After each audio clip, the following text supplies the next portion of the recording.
Assalamualaikum warahmatullahi wabarakatuh. Hai semuanya, sebelum belajar jangan lupa ya mencuci tangan sesering mungkin, wajib menggunakan masker dan selalu menjaga jarak karena semuanya untuk kebaikan kita bersama.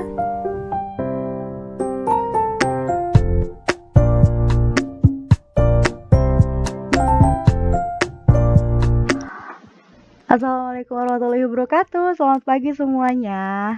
Hari ini kita masih pada bab yang sama, yaitu tentang teks fabel. Nah, tapi materinya berbeda nih. Kita akan membahas tentang jenis alur yang ada di dalam teks fabel. Seperti biasa, Ibu jelaskan dulu tentang kompetensi dasarnya, yaitu menceritakan kembali isi fabel atau legenda daerah setempat. Nah, untuk materinya yaitu tentang jenis alur teks fabel. Untuk tujuannya sendiri, diharapkan nih peserta didik atau kalian semua dapat menyimpulkan dan menentukan perbedaan jenis alur dari teks fabel. Oke, kita lanjut saja. Untuk jenis alur dalam teks fabel itu ada dua ya, dengan koda, tanpa koda. Jadi kalau misalnya nanti Ibu tanya sama kalian, apa saja sih jenis alur dalam teks fabel? Jawabannya ada dua, dengan koda, tanpa koda. Gitu ya. Nah, sebelum Ibu menjelaskan lebih detail lagi, kira-kira dengan koda dan tanpa koda itu yang kayak gimana? Nah, Ibu jelaskan dulu nih, atau Ibu akan menyampaikan dulu koda itu apa sih kira-kira? Ada yang tahu kira-kira koda itu apa? Nah, perhatikan yang berwarna biru ini, kotak yang warna biru. Jadi, koda itu adalah pesan yang disampaikan oleh penulis dan ditulis di bagian akhir teks. Jadi, kalau misalnya kalian lihat dalam sebuah teks fabel itu, di bagian akhirnya atau di paragraf akhirnya itu biasanya ada kodanya ya, atau ada pesannya yang dituliskan oleh penulis. Tapi ada juga teks fabel yang tidak disertakan kodanya. Jadi nggak ada pesan dari penulisnya. Nanti Ibu akan jelaskan ya, atau nanti Ibu akan berikan contohnya. Kira-kira teks fabel yang ada kodanya kayak gimana? Dan teks fabel yang tidak ada kodanya itu yang kayak gimana? Gitu ya. Oke, jadi untuk dengan koda itu adalah alur cerita fabel yang memiliki pesan di akhir ceritanya. Nah, bisa diilustrasikan atau digambarkan seperti ini. Kalau di dalam sebuah teks fabel itu kan ada permasalahan-permasalahan ya. Oh, tiba-tiba datanglah seekor singa misalnya, itu kan mulai terjadi masalah tuh. Terjadi masalah, masalah, masalah, lalu ada klimaks. Ada yang masih ingat klimaks itu apa? Klimaks adalah puncak permasalahan. Nah, setelah adanya puncak permasalahan ya, pertama ada masalah dulu nih. Setelah itu ada puncak permasalahan gitu ya. Setelah adanya puncak permasalahan adalah resolusi, di mana resolusi itu adalah penyelesaian masalah ya. Setelah ada penyelesaian masalah, baru deh selesainya ada koda atau disertakan pesannya dalam sebuah teks fabel. Jadi si penulis itu menuliskan pesannya tuh kira-kira apa nih yang mau disampaikan dalam teks fabel itu, gitu ya. Tapi kalau yang tanpa kode itu adalah alur cerita fabel yang tidak memiliki pesan di akhir ceritanya. Perhatikan gambar di sini. Nah, kalau yang ini kan ada kodanya nih, digambarkan seperti ini ya, ada kodanya. Di mana setelah resolusi ada koda, biasanya terletak ada di paragraf terakhir. Nah, tapi kalau yang tanpa koda itu, ketika sudah mulai terjadi masalah, lalu ada puncak permasalahan atau klimaks, setelah itu selesai di resolusi atau selesai di penyelesaian masalah tanpa menuliskan sebuah koda atau tanpa menuliskan pesan dari teks fabel tersebut gitu ya. Nah, kalian bisa lihat contohnya sebagai berikut. Nah, ini dia, Ibu akan bacakan dulu sebentar. Judulnya adalah Beruang Lebah. Ya. Pada suatu hari ada seekor beruang jalan di sepanjang hutan dengan mencari makanannya. Beruang berniat mencari buah-buahan untuk bekal makanannya selama beberapa hari ini. Tanpa disengaja, beruang menemukan pohon yang tumbang. Pohon tersebut ternyata dihuni oleh sekelompok lebah yang tengah membuat sarang. Beruang itu pun penasaran dengan sarang lebah tersebut. Beruang mulai mengendus-ngendus sarang lebah dengan hidungnya. Dengan hati-hati, ia melihat ke dalam sarang. Beruang berharap lebah tidak sedang berada di dalam sarangnya, sehingga ia bisa mengambil madu yang ada.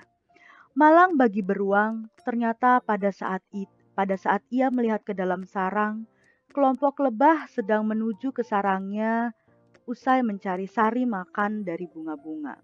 Tidak dapat dihindari lagi, kawanan lebah yang banyak tersebut menyerang beruang. Dengan bersusah payah, beruang mencoba melawannya dan berlari untuk menuju ke rumahnya. Tetapi kawanan lebah semakin ganas dan justru memanggil lebah lain yang ada di hutan.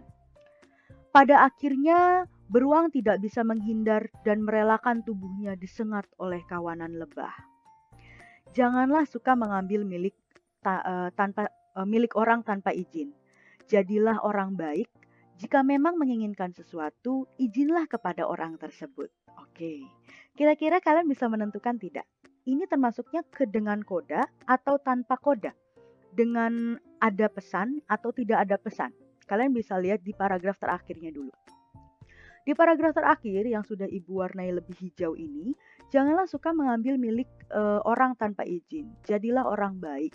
Jika memang menginginkan sesuatu, izinlah kepada orang tersebut. Jadi di sini termasuk ke dalam teks fabel dengan koda. Kenapa Ibu bisa menyebutkan bahwa teks fabel ini adalah dengan koda? Karena di akhir ceritanya disisipkan atau dituliskan sebuah pesan dari cerita tersebut. Kalau kalian baca ceritanya dari awal sampai dengan akhir, di sini ada sebuah pesan, di mana pesannya itu jangan meniru beruang, di mana dia mengambil milik orang tanpa izin. Jadilah orang baik. Padahal kan beruang nggak ada salahnya kan ngomong ke lebah untuk lebah bolehkah saya meminta madumu? Pasti dikasih kok sama lebah gitu ya. Jadi di sini ada sebuah pesan. Jadilah orang baik gitu ya. Jadi teks fabel ini termasuk ke dalam teks fabel dengan koda atau yang memiliki pesan di dalam sebuah teksnya gitu ya. Kita lanjutkan ke dalam teks yang kedua, perhatikan baik-baik. Ibu akan bacakan terlebih dahulu ya. Pada zaman dahulu, hidup seekor rusa yang amat pemarah dan juga sombong. Ia bahkan kerap meremehkan kemampuan hewan yang lain. Suatu ketika, sang rusa berjalan di pinggir danau.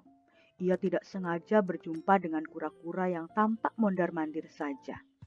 Melihat hal itu, sang rusa pun bertanya, "Kura-kura, apa yang tengah engkau lakukan?" Mendengar itu, sang rusa tiba-tiba marah. "Kau jangan berlagak. Kau hanya mondar-mandir dan berlagak mencari sumber kehidupan." Kura-kura pun berupaya untuk menjelaskan, akan tetapi rusa tetap saja marah. Rusa juga mengancam akan menginjak tubuh kura-kura.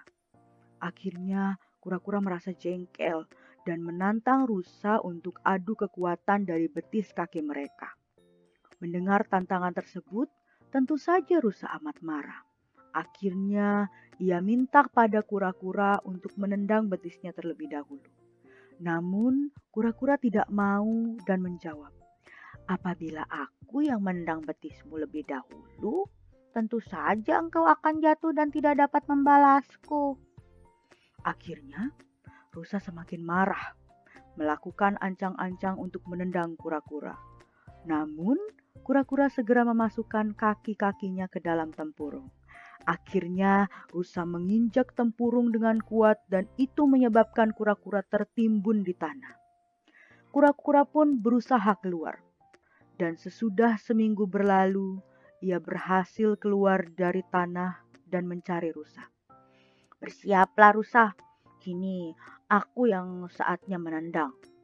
Mendengar itu, rusa hanya memandang remeh kemampuan yang dimiliki oleh kura-kura.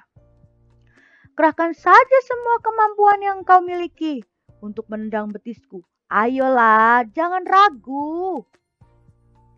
Kura-kura pun bersiap dan mengambil ancang-ancang tempat tinggi. Kemudian ia menggelindingkan tubuhnya dan ketika sudah hampir mendekati tubuh rusa, ia pun menaikkan tubuhnya sampai melayang. Ternyata kura-kura mengincar hidung sang rusa. Dengan sangat keras, akhirnya tempurung kura-kura berhasil menyebabkan hidung sang rusa putus. Nah, ceritanya sudah sampai situ. Kira-kira ada pesannya nggak nih? Ya, Di sini, di dalam teks fabel ini termasuk ke dalam teks fabel tanpa koda atau teks fabel yang tidak dituliskan pesannya, ya, tidak dituliskan pesannya, ya. Kenapa di sini tidak dituliskan pesannya? Nggak ada nih kata-kata janganlah tiru sifat rusa yang pemarah dan suka meremehkan orang. Nggak ada kan kata-kata tersebut? Nggak ada yang seperti pada teks fabel ini. Nggak ada kan di dalam teks fabel yang ini? Karena dari sini sampai dengan sini ini masih dalam satu kesatuan cerita. Ya, masih dalam satu kesatuan cerita teks fabel. Sedangkan kalau misalnya ada kodanya, koda itu berbeda dengan ceritanya, ya. Kalau ini kan masih nyambung nih. Dari di sini ada kata-kata si rusa bilang, "Ayolah jangan ragu." Terus di sini masih lanjut ceritanya kan. Kura-kura pun bersiap untuk mengambil ancang-ancang tempat tinggi. Kemudian ia pun menggelindingkan tubuhnya. Itu kan masih dalam satu kesatuan cerita ya. Tapi kalau misalnya koda itu tidak termasuk ke dalam satu kesatuan cerita di mana isinya adalah kesimpulan atau pesan dari sebuah teks fabel tersebut gitu ya. Nah, contohnya juga digambarkan seperti ini nih, di mana ada masalah, lalu ada puncak permasalahan, lalu terselesaikan sebuah masalahnya yaitu dengan resolusi, tapi tidak ada kodanya atau tidak ada pesan yang dituliskan oleh seorang penulisnya gitu ya. Oke, kurang lebih seperti itu. Kita lanjut ke dalam tugasnya. Ada tugas 1 dan juga tugas kedua. Seperti biasa, tugas 1 dulu ya. Lakukan absensi kehadiran di kolom komentar dengan menuliskan nama, kelas, dan juga hadir. Lalu, buatlah rangkuman tentang video materi pertemuan ini ya. Jadi kalian harus membuat rangkuman tentang jenis alur dalam teks fabel yang kita bahas hari ini ya, atau yang kita bahas dalam pertemuan kali ini gitu di buku catatan bahasa Indonesia. Nah, untuk hasil rangkumannya dan buku catatannya itu nanti Ibu akan minta kalian untuk mengumpulkan pada hari Sabtu nanti, tapi bukan Sabtu ini ya, Sabtunya nanti tanggal 13 Maret ya, 2021. Untuk teknis pengumpulannya nanti Ibu akan infokan lagi di grup WhatsApp. Nanti yang jelas nanti akan Ibu jadwalkan siapa aja yang berangkat, absen berapa yang berangkat, gitu ya. Selanjutnya, tugas yang kedua yaitu kalian bisa klik link yang berwarna biru yang ada di kolom komentar untuk mengakses tugas kedua. Jadi kalian bisa lihat di dalam kolom komentar, komentar paling pertama, komentar dari Ibu. Di situ ada tulisannya https://bit.ly atau bit.ly. Nah, kalian bisa klik yang itu warnanya biru untuk bisa mengakses tugas yang kedua. Gitu ya. Terima kasih. Wassalamualaikum warahmatullahi wabarakatuh.